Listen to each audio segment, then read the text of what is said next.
नमस्कार दोस्तों, आप लोगों का अर्पित कुमार इलाहाबादिया के चैनल में अर्पित इंस्पायरिंग वर्ड में आप सब लोगों का स्वागत है। तो आज मैं आप लोगों को नया टॉपिक, कुछ इम्पोर्टेंट चीज़ें, जैसा कि हम लोग अपने साइकोलॉजी की सीरीज़ में मैं आप लोगों को काफ़ी चैप्टर पढ़ा चुका हूँ, चाहे वो एटीट्यूड हो, चाहे वो पर्सनालिटी हो, चाहे वो इमोशन हो, चाहे प्रोक्रेस्टिनेशन हो, चाहे वैल्यू हो। तो आज मैं उसी कड़ी को आगे बढ़ाते हुए नया टॉपिक आप लोगों के लिए, उसी टॉपिक से रिलेटेड उसके सब पार्ट लर्निंग के बारे में आज जानेंगे कि इंसान के लिए लर्निंग कितनी ज़रूरी है। हम अपने आसपास बहुत सारी चीज़ें देखते हैं और अपने जीवन में हम बहुत कुछ सीखते हैं, चाहे वो एजुकेशन लर्निंग की बात हो, चाहे वो पर्सनल लर्निंग की बात हो, चाहे वो लीडरशिप लर्निंग की बात हो, चाहे वो इमोशनल लर्निंग की बात हो, चाहे वो रिलेशनशिप लर्निंग की बात हो, या हम अपने आसपास के परिवेश से, सोशल इन्वायरमेंट लर्निंग से हम बहुत कुछ सीखते हैं। जब तक इंसान ज़िंदा रहता है तो अपने जीवन में वो बहुत कुछ चीज़ों का अनुभव करता है, बहुत कुछ सारी चीज़ें सीखता है। तो आज उसी चीज़ों के बारे में मैं आप लोगों को साइकोलॉजी से रिलेटेड लर्निंग के बारे में बात करूंगा कि लर्निंग के बारे में मैंने आप लोगों को कई सारी चीज़ें बताई थी, जैसे कंडीशनल लर्निंग के बारे में, ऑब्जर्वेशन लर्निंग के बारे में, ऑपरेशनल लर्निंग के बारे में। कई सारे फिलोसफर, एल्बर्ट बंडूरा, पावलो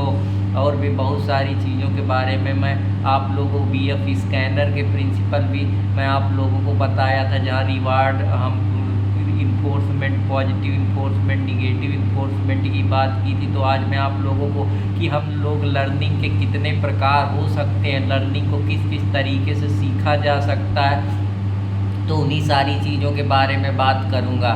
तो जैसा कि लर्निंग के कई सारे प्रकार हैं, तो जैसा लीव वाइगोस्टकी बोलते हैं, लेव वास्टकी बोलते हैं कि जो बच्चे होते हैं वो भी अपने जीवन में एक्सपेरिमेंट के जरिए, कुछ रूल्स बना के, कुछ अपने आसपास बच्चों के साथ प्ले करके, कुछ सिंबल के जरिए, जैसे वो कुछ भी पढ़ते हैं तो उसमें सिंबल, जैसे ककारा सीखते हैं या ABCD सीखते हैं, तो छोटे बच्चों की किताब में बना रहता है कि ये एप्पल है, ये केला है, ये मौसम्बी है, ये सेब है, ये जहाज है, ये छाता है। तो वो उसको देख देख के सीखते हैं, सिंबल बने होते हैं, जैसे अपने आसपास देखते हैं सिंबल में कि ये फ़ोटो में बना हुआ है, या टीवी में देखते हैं कोई सिंबल आ रहा है, या कोई चीज़ अपने आसपास ऑब्जर्व करते हैं, तो उसके ज़रिए उनके अंदर एक लर्निंग पैदा होती है।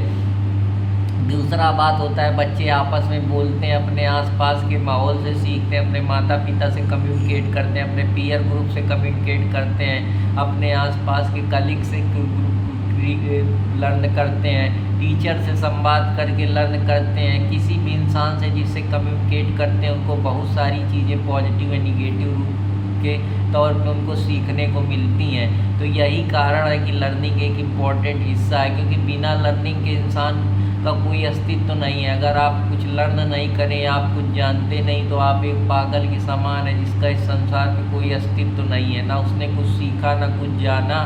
और तो ये सारी चीज़ें बहुत ज़रूरी है, इसीलिए ये पर्सनालिटी डेवलपमेंट का इम्पॉर्टेंट हिस्सा है। तो आशा करता हूँ कि आप लोगों को पसंद आएगा। तो अब हम लोग नॉन एसोसिएटिव लर्निंग की तरफ चलते हैं, जहाँ पे हम कुछ और जो ऑब्जेक्ट होते हैं जिसके ज़रिए हम कुछ एसोसिएशन बनाते हैं, या अपनी सेंसेस के ज़रिए हम बहुत सारी चीज़ों को देखते हैं, एडाप्ट करते हैं। जैसे हम छोटे होते हैं तो हमारे पास इतना विवेक नहीं होता, लेकिन जैसे जैसे बड़े होते हैं, समाज के सोशल कल्चरल इन्फ्लुएंस के जरिए, इंस्टीट्यूशन के जरिए, टीचर और सोशलाइजेशन के जरिए हमें बहुत सारे चेंजमेंट आते हैं। हमारी पर्सनालिटी में काफ़ी चीज़ें चेंजमेंट होने की वजह से हम चीज़ों को अडाप्ट करते हैं, नई चीज़ें सीखते हैं, नए रूल्स सीखते हैं, प्रैक्टिकली चीज़ों को ऑब्जर्व करते हैं, जानने का प्रयास करते हैं। तो यही सारी चीज़ें हैं कि जब हम छोटे होते हैं तो हमको कुछ ज़्यादा कुछ नहीं पता होता, लेकिन जब हम समाज में बड़े होते हैं तो हम एडाप्टेशन करते हैं अपनी पर्सनालिटी में, अपने व्यक्तित्व में, अपने बोलचाल में, अपने बातचीत के रहन सहन में, खाने पीने में। तो ये एडाप्टेशन हमारा सोशल कल्चरल इन्फ्लुएंस, या हम कह सकते हैं आपस में जो हम ऑब्जर्व करते हैं, जैसे BF बंडूरा का ऑब्जर्वेशन एक्सपेरिमेंट है, तो उसी सारी चीज़ों के बारे में मैं ये बात कर रहा हूँ कि ऑब्जर्वेशन के जरिए, इमिटेशन के जरिए, कोई मॉडलिंग के जरिए, या किसी के कुछ विचारों को ऑब्जर्व करके या समाज से कुछ सीख के या हमारे कुछ ऐसे इंस्टीट्यूशन के जरिए या जो हमारे और भी कारण है हमारी लर्निंग परिवर्तन लाने के लिए, हमारे बिहेवियरल में चेंज लाने के लिए, वो उसमें इम्पॉर्टेंट रोल प्ले करते हैं। तो आशा करता हूँ कि आप लोगों को ये भी समझ में आया होगा। अब हम लोग चलते हैं हैबिचुएशन की तरफ। हैबिचुएशन का मतलब होता है कि हम किसी चीज़ को किस तरीके से रिस्पॉन्स करते हैं, तो हम उस चीज़ को उस तरीके से रिस्पॉन्स करते हैं जो हमारे लिए फ़ायदे की चीज़ होती है, जिससे हमको रिवार्ड मिलता है, जिससे हमको कुछ इंसेंटिव मिलते हैं, कुछ बेनिफिट मिलते हैं। तो उस काम के प्रति हम ज़्यादा मन लगाते हैं, ज़्यादा मोटिवेट रहते हैं, क्योंकि वो हमारी डिमांड को फुलफ़िल करता है, वो हमको एक पॉजिटिव इन्फोर्समेंट देता है। तो वो जो पॉजिटिव इन्फोर्समेंट हमको कुछ करने के लिए कहता है, उसी को हम रिवार्ड बोलते हैं। उस रिवार्ड के ज़रिए हम बहुत सारी चीज़ें, जब कोई एक्शन लेते हैं तो हम उससे बहुत कुछ सीखते हैं। तो वो भी एक लर्निंग का इम्पॉर्टेंट रोल है। लेकिन निगेटिव इन्फोर्समेंट में जो रिस्पॉन्स का ड्यूरेशन होता है वो कम होता है, इसके चांस भी कम होते हैं, प्रोबेबिलिटी भी कम होता है, क्योंकि आपको पता है कि आपके लिए निगेटिव इन्फोर्स कर रहा है, जिससे आप उन चीज़ों पे ज़्यादा फोकस नहीं करते हैं। और अगर आप कुछ सीखते भी हैं तो उसका एक लीथल या डिजास्टर्स इम्पैक्ट क्रिएट होता है, जो कहीं ना कहीं पॉजिटिव लर्निंग के लिए नहीं यूज किया जा सकता। उसके एक डिट्रीमेंटल इम्पैक्ट होते हैं जो किसी की पर्सनालिटी को ख़राब करने में या उसका बिहेवियरल चेंज करने में, निगेटिव बिहेवियरल चेंज डालने में बड़े इंपॉर्टेंट रोल प्ले करते हैं। तो ये निगेटिव रिवार्ड की जो पनिशमेंट की बात है कि बच्चे कभी कभी पनिशमेंट में अच्छा भी कर जाते हैं, तो ये पॉजिटिव निगेटिव दोनों एक्सपेक्ट प्ले करता है। अब जैसे बच्चे अच्छा कैसे करते हैं, अब जैसे पनिशमेंट है कि उनको कल अगर वो ये काम नहीं करेंगे तो उनको पनिशमेंट दिया, सभी बच्चों के साथ उसको चिल्लाया जाएगा, परेशान किया जाएगा, उसकी इज्जत को खतरा है, तो वहाँ बच्चा पॉजिटिव लेगा उस पनिशमेंट को और बेहतर परफॉर्म करेगा। तो ये कभी कभी जो डर है ये भी हमको बहुत सारी चीज़ें अच्छी करने के लिए मोटिवेट करता है। तो ज़रूरी नहीं है कि जो हैबिचुएशन है वो सिर्फ पॉजिटिव ही, निगेटिव हैबिचुएशन भी कभी कभी एक अच्छा लर्निंग का प्रोसेस है। तो आशा करता हूँ कि आप लोगों को ये समझ में आया होगा। अब चलते हैं सेंसिटाइजेशन की तरफ। सेंसिटाइजेशन का मतलब होता है जहाँ हम अपने सेंस के जरिए कोई ऑब्जेक्ट के साथ एसोसिएट करते हैं, उससे कनेक्शन बैठाते हैं, कनेक्टिविटी बैठाते हैं और आप कुछ लर्न करते हैं, तो उसको हम सेंसिटाइजेशन का रूप बोलते हैं। जो ये सेंसिटाइजेशन होता है ये बेसिकली आपके नोशन पे, आपके विवेक पे, आपके बिलीफ पे डिपेंड करता है। जैसे कि अब मान लो कोई चीज़ है, उसके पॉजिटिव निगेटिव दोनों एक्सपेक्ट हो सकते हैं। तो अब मान लीजिए कैसे सेंसेस के जरिए आप जान पाएंगे। अब आपने सेंस लगाया कि बोर्ड में कुछ लिखा है, अगर आपको इंग्लिश पढ़ने आती तो आपको कुछ समझ में आएगा, तो आप उससे कुछ लर्न करेंगे।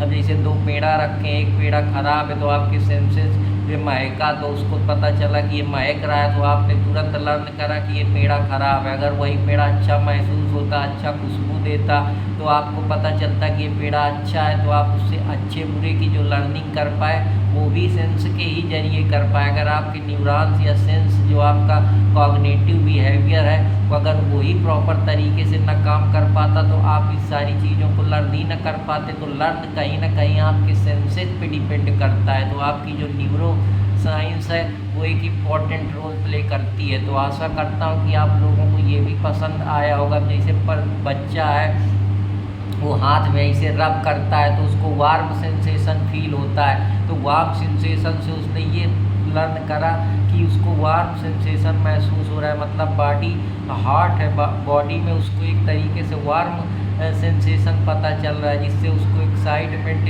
की एक इराउजल फील हो रहा है, या हम कह सकते हैं उसके अंदर एक इमोशनल चेंजमेंट आ रहा है। तो यह पॉजिटिव इन्फोर्समेंट, पॉजिटिव चेंज आ सकता है। तो ये सारी चीज़ें आप देख सकते हैं कि लर्निंग इसमें इम्पॉर्टेंट रोल प्ले करती है। लर्निंग सिर्फ एजुकेशनल लर्निंग से ही संबंधित नहीं है, ये personal learning, environment learning, social environment learning, leadership learning, personal learning, private learning और आपके आसपास जो आप ऑब्जर्व करते हैं ट्रायल एंड एरर की लर्निंग। तो ये लर्निंग एक बड़ा इम्पॉर्टेंट रोल प्ले करता है। एक्टिव लर्निंग, पैसिव लर्निंग, सारी चीज़ें, economical learning, social learning, cultural learning, mind की लर्निंग, साइकोलॉजिकल लर्निंग, ये सारी चीज़ें लर्निंग के इम्पॉर्टेंट फैक्टर हैं या कासेस हैं जो इम्पोर्टेंट रोल प्ले करते हैं। तो एक्टिव लर्निंग जहाँ आप किसी चीज़ को पूरी तरीके से अपने माइंड को एक जगह एकत्रित करके कंट्रोल करके सीखने का प्रयास करते हैं। जैसे जब टीचर पढ़ाता है तो बच्चे लेक्चर को बड़ा ध्यान से देखते हैं, उसको इंटरप्रेट करते हैं, अपने जहन में उतार के कुछ सीखते हैं। अब जैसे कोई फिजिक्स या मैथ का है तो वहाँ ज़्यादा कंसंट्रेशन की ज़रूरत है, क्योंकि वहाँ IQ लेवल ज़्यादा लगेगा। अगर ज़रा सा भी डिस्ट्रैक्ट हुआ तो वो लर्निंग किसी काम की नहीं रह जाएगी, वो अधूरी लर्निंग रह जाएगी, या हम कह सकते हैं वो पूर्ण रूप से उसमें 100% एक्यूरेसी नहीं होगी। तो ये एक्यूरेसी के लिए जो एक्टिव लर्निंग है वो बहुत इंपॉर्टेंट रोल प्ले करे। जैसे आप पियानो बजा रहे हैं तो उसके सुर को समझना होगा कि कब सा लग रहा है, कब गा लग रहा है, कब माँ लग रहा है। तो आपको एक फोकस चीज़ की ज़रूरत पड़ती है, इसीलिए कहते हैं कि सा साधे तो सब साधे। तो सा साधने के लिए आपको उस पर ध्यान देना पड़ेगा। सा जैसे डालेंगे तो आपके माइंड तुरंत एक्टिव हो जाएगा कि कौन सी धुन लगा रहा है। तो कुछ चीज़ों में बड़ा फोकस ज़रूरत होती है। जैसे आप ड्राइवरिंग कर रहे हैं तो वहाँ कंट्रोल लर्निंग, एक्टिव लर्निंग कर रहे हैं, या टीचर स्टूडेंट को पढ़ा रहा है तो वो एक लर्निंग का इम्पोर्टेंट रोल है। अगला जो पार्ट है वो एसोसिएट लर्निंग की बात करता है। एसोसिएट लर्निंग में जहाँ पे एसोसिएशन बनाते हैं, कुछ कनेक्शन बनाते हैं, कुछ आप कनेक्टिविटी जोड़ते हैं, कुछ लॉजिकल कंक्लूजन ड्रा करते हैं, उसके ज़रिए कुछ एसोसिएशन के ज़रिए आप लर्न करते हैं। जैसे मैं आप लोगों को पढ़ा रहा हूँ तो मैं एसोसिएट कर पा रहा हूँ, चीज़ों को अपने दिमाग में जोड़ तोड़ पा रहा हूँ, उससे मैं आपको एसोसिएट करके पढ़ा पा रहा हूँ। अब जैसे क्रिमिनल का बिहेवियर है तो आसपास जो क्रिमिनल्स हैं उनके ज़रिए हमको पता लगता है कि ये क्रिमिनल है, क्योंकि वो उसी तरीके से संबंध है उसके, उसी तरीके से उनसे एसोसिएट करता है, उसका बिहेवियर वही सही है, उसका जो स्टाइल है, वे है, आउटलुक है, वो वही सही दिख रहा है। तो ये जो बिहेवियर है वो कहीं ना कहीं जो उसका एसोसिएशन से संबंधित है, जो हम जूरू स्टूडेंट्स में पढ़ते हैं वो भी एक इम्पॉर्टेंट रोल प्ले करता है, जिसको हम नॉसिटर एसोसिस बोलते हैं। कि जो एसोसिएशन है कि अगर 4 लोग दारू पी रहे हैं तो हम तो यही अंदाज़ा लगाएंगे ना कि अगला भी दारूबाज होगा, क्योंकि वो दारू के ग्रुप में बैठा है। हालांकि वो हो या ना हो अलग का मैटर, शायद वो ऐसे ही बैठा हो। तो ये भी सारी चीज़ें होती। तो एसोसिएशन के ज़रिए जहाँ हम कुछ कनेक्टिविटी डालते हैं या कुछ उससे निकालने का या आउटपुट निकालने का प्रयास करते हैं तो वो भी एक इम्पॉर्टेंट रोल प्ले करता है। ऑपरेशन कंडीशनिंग होती है। ऑपरेट कंडीशनिंग में क्या होता है कि जो आप अपने आसपास कि आपके लिए कौन सी चीज़ प्लीजर का रोल प्ले करती है, वही चीज़ आप ऑपरेट करेंगे जो आज से आपको सुख मिलेगा। आप प्लीजर की तरफ जाएंगे, पेन की तरफ नहीं जाएंगे। जो हमारे JS मिल का हेडोनिज्म की जो उनकी फ़िलॉसफी है उस पर बात करती है। तो आप रिवार्ड को ही ज़्यादा फोकस करेंगे, क्योंकि रिवार्ड लर्न आप तभी करेंगे जब आपको उससे कुछ मज़ा आएगा, कुछ फ़ायदा होगा, मॉनेटरी फ़ायदा होगा, या आपको एक तरीके से वो मोटिवेट करेगी। और निगेटिव चीज़ के लिए जहाँ आपको पनिशमेंट दिया जाएगा वहाँ भी आप लर्न करेंगे। तो ये जो रिवार्ड का जो कॉन्सेप्ट है, अवॉइड एंड पेन का, वो इम्पॉर्टेंट रोल है। लेकिन हालांकि जनरली केसेस में जो लर्निंग होती है वो हमेशा अच्छे माहौल में होती है, खुशनुमा माहौल उसके लिए चाहिए, अच्छा मोटिवेशन चाहिए। इमोशनल फैक्टर भी इसमें इम्पॉर्टेंट रोल प्ले करता है। इसको अफेक्शनेट लर्निंग थ्योरी के नाम से हम जानते हैं, कि जहाँ अफेक्शन के जरिए, लव के जरिए और काम के जरिए, कंपैशन के जरिए, हॉनेस्टी, इंटीग्रिटी के जरिए, या हम कह सकते हैं इमोशनल वैल्यू के जरिए उसके अंदर हम उसको लर्न करने के लिए, उसको बेहतर करने के लिए, नई नई चीज़ें सीखने के लिए इंगित करते हैं, उसको उस डायरेक्शन में ले जाते हैं। तो उसमें एक अफेक्शन थ्योरी भी इम्पोर्टेंट रोल प्ले करती है। तो आशा करता हूँ कि आप लोगों को ये भी पसंद आया होगा। अब कौन कौन सी फील्ड है जहाँ लर्निंग इम्पॉर्टेंट रोल प्ले करती है। तो लर्निंग चाहे एजुकेशन का फील्ड हो, कोई भी एजुकेशन हो, चाहे वो छोटे बच्चों का हो, चाहे हायर एजुकेशन हो, चाहे पोस्ट ग्रेजुएशन हो, चाहे अंडर ग्रेजुएशन हो, चाहे कोई सब्जेक्ट से रिलेटेड लर्निंग हो, साइकोलॉजी, माइंड के बारे में जानना, माइंड की थिंकिंग को पढ़ना, एक इंसान का ऑब्जर्वेशन करना, उसकी पर्सनालिटी को लर्न करना, उसके हैबिट, गुड बिहेवियर को लर्न करना।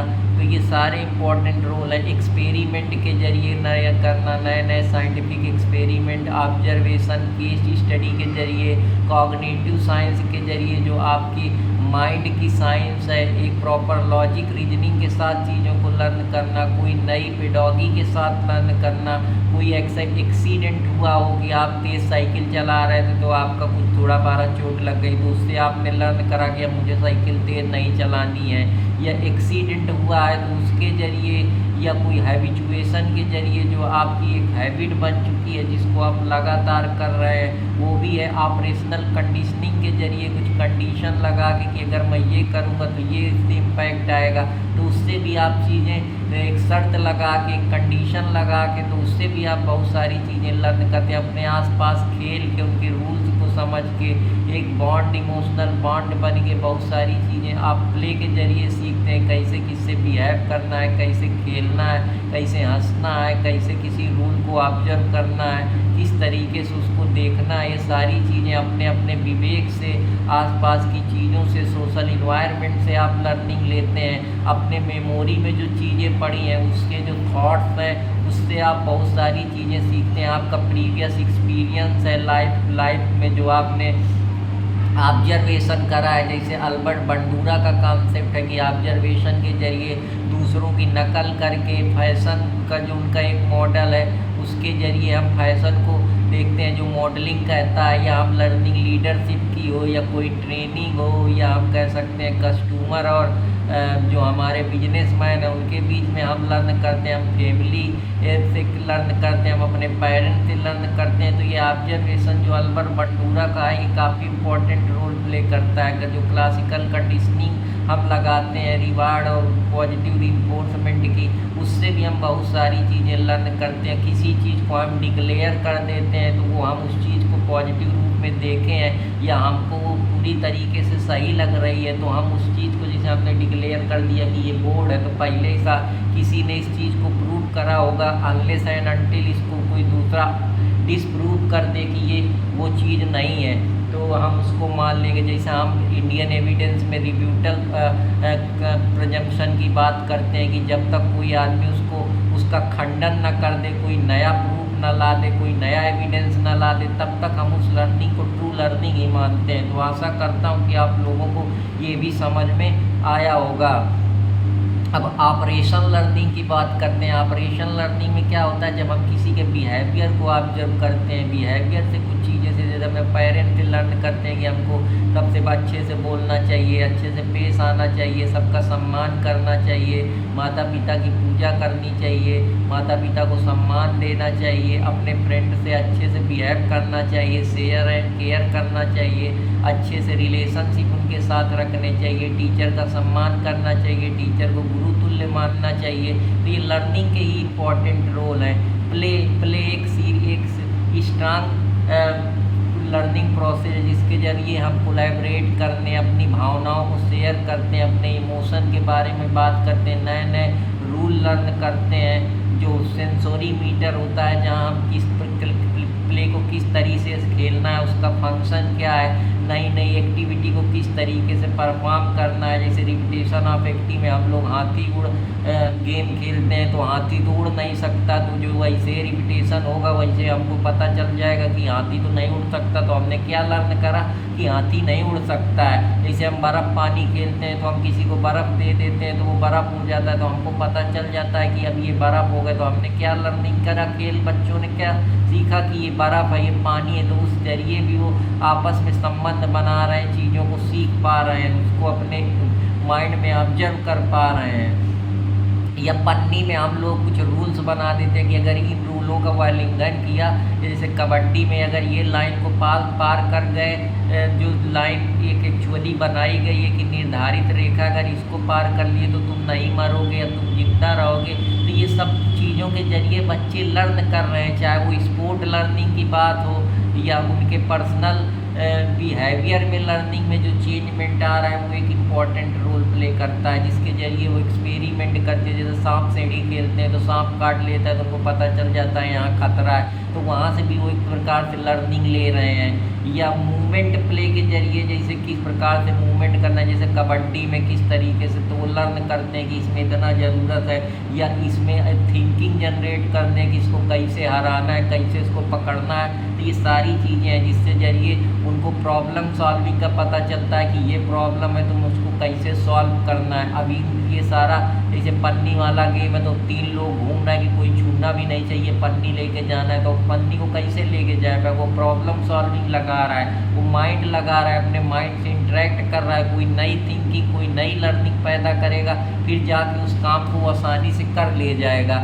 इनकल्ट्रेशन क्या होता है? इनकल्ट्रेशन का मतलब होता है जब हम कोई नई वैल्यू लर्न करते हैं, कोई बिहेवियर लर्न करते हैं अपने सराउंडिंग कल्चर से। जैसे नौ दुर्गा होता है तो हमको पता है कि हमको पूजा करनी है, हमको अपने हाथ जोड़ना है, माता जी का जागरण करना है, गणेश चतुर्थी में उसी श्लोक बोलने हैं, चांटिंग करनी है, शादी में अच्छे से नाचना है, गाना है, मृत्यु में शोक मनाना है, दुख प्रकट करना है। फैशन में जैसे लोग पहले डेनिम का जीन्स हो गया, ये लोफर जूते हो गए, या और भी जो फैशन तमाम प्रकार के चला है, एल शेप, वी शेप, तो वो हम क्या कर रहे हैं अपने सराउंडिंग कल्चर से सीख रहे हैं। इसमें अल्बर्ट बंडूरा का इम्पॉर्टेंट रोल प्ले करता है। तो ये सारी चीज़ें हैं। या आप किस तरीके से प्रेफरेंस, टेस्ट प्रेफरेंस क्या है, दूसरे मैगी खा रहे हैं, किसी बारात में पहली बार अगर कुछ बना, मान लो अभी तक कढ़ाई पनीर नहीं बनती थी, अब कढ़ाई पनीर बनने लगी तो लोग कढ़ाई पनीर बनवाने लगे, उसका टेस्ट प्रेफरेंस लिए। तो हम अपने सराउंडिंग कल्चर से ही चीज़ें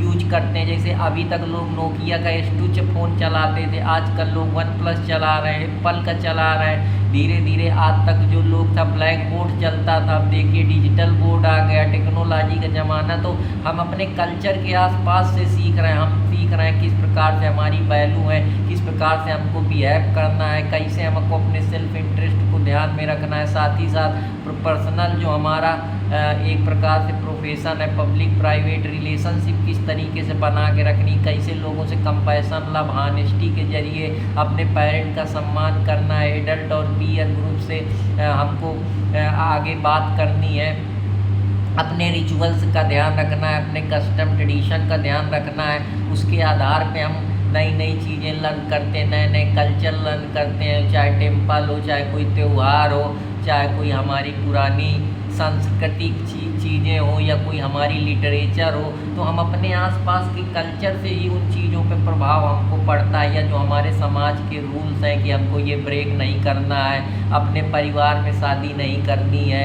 या हमको सबको सम्मान देना है, और हमको जो बड़े लोग हैं उनको सम्मान देना है, अपने से छोटों का हमको आदर करना है। ये सारी चीज़ें हम लोगों को बताई जाती हैं। तो ये इनकल्ट्रेशन ही होता है, जहाँ हम वैल्यू को लर्न करते हैं अपने सोशल और कल्चरल एक्टिविटी के जरिए, जो हमारे सराउंडिंग कल्चर में हमारे आसपास इम्पॉर्टेंट रोल प्ले करती है। जैसे हमारी सोशल और कल्चरल थ्योरी भी इसी चीज़ की बात करती है।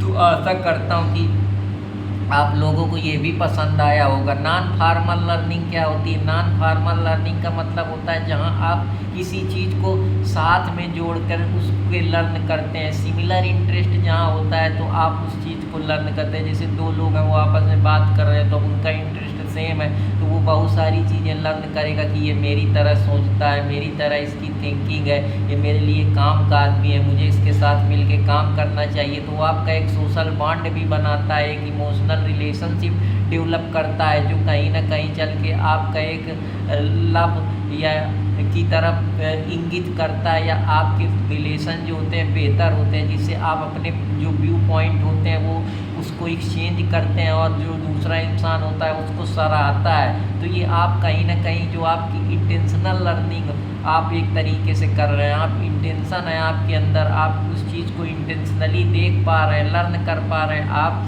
नॉन इंटेंशनली नहीं, आप उस चीज़ को ऑब्जर्व कर पा रहे हैं, क्योंकि आप उस चीज़ से इंटेंशन है आपकी उस आदमी से बात करना, आपका जो माइंड है वो पूरी तरीके से उस चीज़ को लेकर फोकस है। तो आशा करता हूँ कि आप लोगों को ये भी पसंद आया होगा। इनफॉर्मल लर्निंग की बात करते हैं। इनफॉर्मल लर्निंग का मतलब होता है जब हम अपने आसपास से एक्सपीरियंस करते हैं डे टू डे लाइफ से, कि अगर मैं मान लीजिए रोड पे जा रहा हूँ तो मुझे रोड के किनारे से चलना चाहिए, क्योंकि मुझे पता है कि अगर मैं 20 से चलूँगा तो कोई गाड़ी आएगी तो मुझको मार देगी या धक्का दे देगी या मुझको इंजरी हो जाएगी या लाश कोई कास हो जाएगा।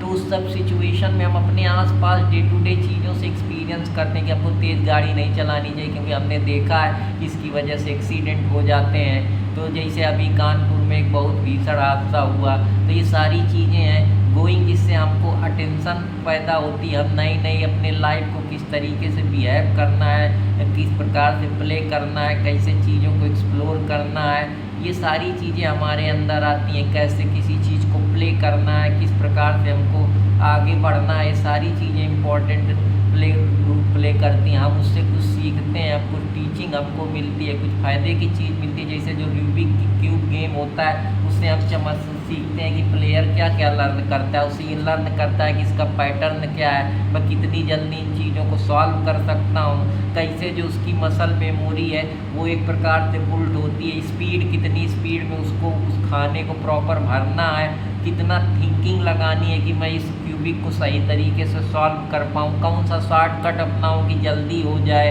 या कौन सा सल्यूशन माइंड लगाऊँ जिससे मैं बेहतर परिणाम तक पहुँच पाऊँ, अपनी स्किल को किस तरीके से रिटेन करूँ जिससे मैं एक प्रॉपर ऑब्जर्वेशन बना पाऊँ, उस चीज़ को क्रिटिकली उस चीज़ को मैं अच्छे से समझ पाऊँ, जान पाऊँ, और बेहतर तरीके से जब प्रॉब्लम सॉल्विंग अप्रोच को सॉल्व करके एक मैं रीजनेबल माइंड के साथ उस चीज़ को एक जस्टिफिएबल काज तक पहुंच पाऊं, या मैं एक प्रोबेबल कॉन्सिक्वेंस है उसको समझ पाऊं। तो आशा करता हूं कि आप लोगों को ये भी समझ में आया होगा।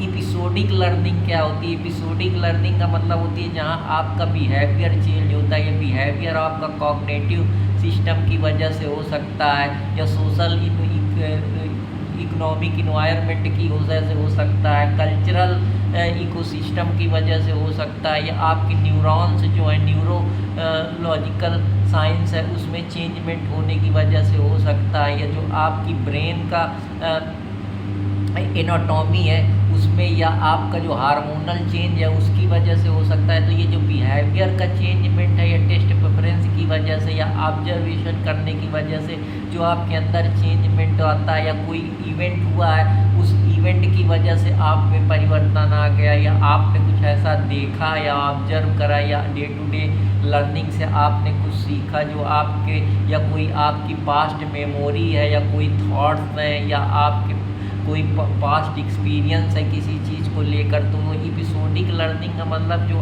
आपके बिहेवियर में चेंज हो रहा है। तो ये बिहेवियर में चेंजमेंट, या तो आपने कोई पुराना इवेंट रिमेंबर कर लिया कि 1857 का क्रांति पड़ा, तो आपको पता चला कि यार इतने सारा दुख दर्द हमको अंग्रेज दे के गए, या हमने पास्ट में कोई ऐसा एक्सपेरिमेंट करा कि मैं पढ़ाई में अच्छा नहीं था, तो मैं जब पढ़ाई में नहीं अच्छा था तो मुझको पता है कि मेरी लर्निंग स्लो है। तो ये सारी चीज़ें हैं जिसके ज़रिए आप किसी चीज़ को, कि पास्ट में अगर आपने किसी की मृत्यु का कोई कारण जाना कि यार ये हार्ट अटैक से मरा था, तो आपको हार्ट अटैक के बारे में पता चला, तो ये क्या है? आप लर्निंग ही तो कर रहे हैं। जो कहीं ना कहीं, या आपकी किसी ने बहुत बुराई करी, बेइज्जती कर दी, तो आपको उससे पता चला कि यार मेरी ये बेइज्जती हुई थी, तो अब भविष्य में आप अच्छी लर्निंग करेंगे, अच्छे से बिहेव करेंगे, जो गलतियाँ थी उनको सुधारने का प्रयास करेंगे। तो ये भी एक इम्पॉर्टेंट रोल प्ले करता है।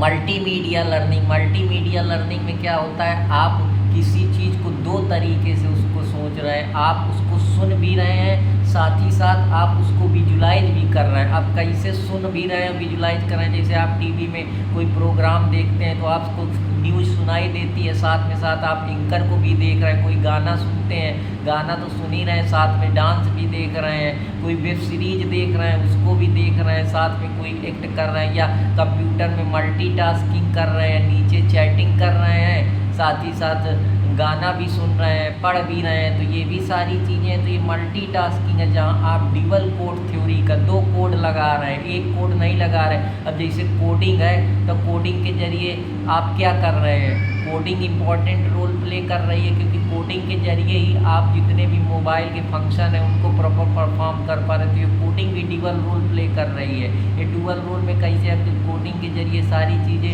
फ़ोन में कोड के जरिए डाली गई हैं, या प्रोग्रामिंग के जरिए सारी चीज़ों का हम लोग लर्न कर रहे हैं। तो ये प्रोग्रामिंग जो लर्निंग है वही इंपॉर्टेंट रोल प्ले करती है, जिससे जो हमारे सॉफ्टवेयर का डेवलपमेंट या ऐप का डेवलपमेंट या गेम के जो गेम बनाए जाते हैं डेवलपमेंट के जरिए, जिसमें हम आवाज़ भी सुन रहे हैं, साथ ही साथ हम देख भी रहे हैं, ऑब्जर्व भी कर रहे हैं। तो ये जो डुअल कोड है, जहाँ हम डीजे में नाच भी रहे हैं, नाच तो हम रहे हैं, साथ ही साथ हमको गाना भी सुनाई दे रहा है, मूवी का सॉन्ग है। तो ये सारी चीज़ें हैं जो मल्टीमीडिया लर्निंग में है या कंप्यूटर लर्निंग में है। तो आशा करता हूँ कि आप लोगों को समझ में आप ई लर्निंग, जैसे आजकल ई लर्निंग के जरिए हम बहुत सारी चीज़ें सीख रहे हैं। ई कॉमर्स आ गया जहाँ हम लर्न कर रहे हैं, ई एजुकेशन आ गया, स्वयं पोर्टल आ गए जहाँ हम इलेक्ट्रॉनिक के जरिए, टेक्नोलॉजी के जरिए, इलेक्ट्रिक रूप में हम चीज़ों को लर्न कर रहे हैं। जैसे हम कंप्यूटर की लर्निंग कर रहे हैं, हम मोबाइल से लर्न कर रहे हैं, हम डिजिटल कंटेंट से लर्न कर रहे हैं। इससे हम टेक्स्ट के जरिए, इमेज के जरिए, वीडियो के जरिए, ऑडियो वीडियो के जरिए, म्यूजिक के जरिए,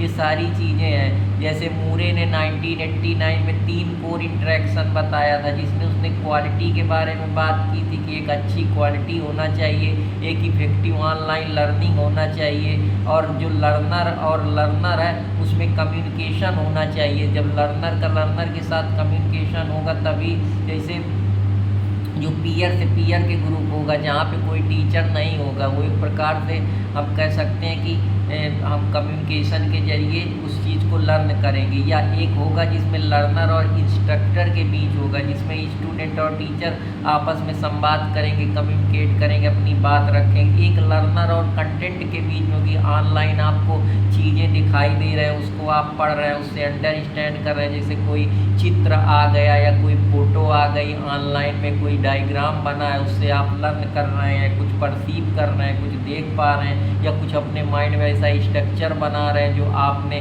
प्रीवियस नॉलेज एक्वायर करा है लर्नर और कंटेंट के द्वारा, दूसरा लर्नर और स्ट्रक्चर के द्वारा, तीसरा लर्नर और लर्नर के द्वारा। जहाँ पीयर से पीयर ही बात करता है वहाँ कोई ग्रुप नहीं होता है। तो ये मूरे के अपने भी हुए कि इंटरेक्शन किस प्रकार से ई लर्निंग के जरिए हो सकता है। तो आशा करता हूँ कि आप लोगों को पसंद आया होगा। अब हम लोग चलते हैं रोल लर्निंग के प्रति। जो रोट लर्निंग होती है जहाँ आप किसी चीज़ को मेमोराइज करते हैं, बार बार उसको याद करने का प्रयास करते हैं, रिकॉल करने का प्रयास करते हैं, रिपीटेट करते हैं। जैसे आप एग्ज़ाम के समय पढ़ते हैं, बार बार रिपीट करते हैं। जैसे मैथमेटिक्स के फार्मूले हो गए, म्यूजिक के जो सुर हो गए, रिलीजन में उनकी चीज़ें इंपॉर्टेंट, फिलॉसफी हो गई, हिस्ट्री में जो डेट है उसको याद करते हैं, लॉ में जो इम्पोर्टेंट प्रोविज़न है उसको याद करते हैं। तो ये भी एक इम्पॉर्टेंट रोल प्ले करते हैं। एक्सीडेंटल लर्निंग के जरिए जहाँ वो जो चीज़ होती है वो बाई प्रोडक्ट हैपन होती है। जैसे आपके एक्सपेरिमेंट के जरिए आपने कुछ चीज़ें सीख ली, या कोई ऑब्जर्वेशन आपने करा तो आपने कुछ चीज़ एक्वायर कर ली, या कुछ एक्सीडेंट हो गया जिससे आपने कोई लर्निंग एक्वायर करी। फिर एक होता है मीनिंगफुल लर्निंग, जहाँ आप कोई लर्न करते हैं नॉलेज, जिसके कंप्रेहेंसिव नॉलेज कंटेंट के जरिए जो आपने फैक्ट पढ़ा है उससे कुछ एक व्यापक नॉलेज निकालते हैं या कुछ इंटरप्रेट करते हैं। तो वो भी एक इम्पॉर्टेंट रोल प्ले करता है, जिसको हम एविडेंस लर्निंग बोलते हैं। जिसके जरिए हम